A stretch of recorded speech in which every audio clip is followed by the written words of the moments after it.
السلام علیکم ناظرین، آج کے ایپیسوڈ میں ہم دیکھیں گے کہ سیان جاتا ہے الف کے گھر۔ الف جو ہوتی ہے وہ اکیلی ہوتی ہے، سیان باہر سوتا ہے۔ الف صبح کو اٹھتی ہے، اللہ کی عبادت کرتی ہے، اور جب دیکھتی ہے سیان باہر سویا ہوا ہوتا ہے تو اس کو بتاتی ہے کہ صبح ہوگی، اب تم اپنے گھر چلے جاؤ۔ سیان وہاں سے اٹھ کے گھر چلا جاتا ہے، گھر آتا ہے۔ گھر کی بجائے جب وہ ہاسپٹل جاتا ہے تو اس کو باتیں یاد آتی ہیں اس کی الف کی، اور دوسری طرف وہ ڈاکٹرز کو اکٹھا کر کے الف کے گھر لے کے آتا ہے کہ کیسے دوست ہو، تمہاری دوست کی والدہ فوت ہو گئی ہو، تم لوگ گئے نہیں۔ ادھر جو ہے چندہ جو ہیں وہ بیمار ہوتی ہیں تو سیان ان کو کہتا ہے کہ میں تمہیں تبھی گھر لے کے جاؤں گا جب ٹھیک ہو جائیں گی، ضد نہیں کرے۔ تو ادھر الف جا رہی ہوتی ہے ہاسپٹل اپنا ہارٹ ڈونیٹ کرنے، تو اس کے ساتھ جاتا ہے سیان، اور وہ جو ہے آپس میں باتیں کرتے ہیں۔ پھر وہ قبرستان جاتے ہیں، قبرستان میں پھول ڈالتے ہیں اور گھر واپس آ جاتے ہیں۔ گھر آتے ہیں تو لالا پہلے سے موجود ہوتا ہے۔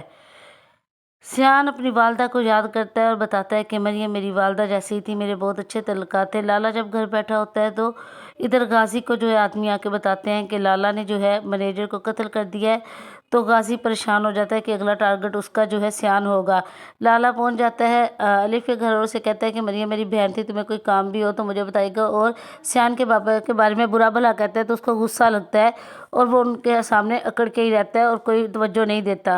ادھر جو ہے الف جو ہے سیان کے پاس بیٹھتا ہے، اسے حوصلہ دیتا ہے۔ ادھر جب وہ گھر آتا ہے تو اس کے بابا کہتے ہیں کہ تم اپنی کیئر کرو گے، تمہیں ہر حال میں حفاظت کرنی ہے، میں تمہیں اسی وجہ سے نہیں چاہتا تھا کہ تم باہر سے آؤ۔ تو سیان کہتا ہے بابا آپ فکر نہ کرے۔ سیان جو ہے وہ ذکریہ کو کہتا ہے کہ الف کا سارا سامان تمہارے بھائی سے کہہ کے واپس کرواؤ جو چوری ہوا تھا، اور لالا کو دیکھتا ہے ذکریہ کے موبائل میں اور شاک رہ جاتا ہے کہ یہ وہی آدمی ہے۔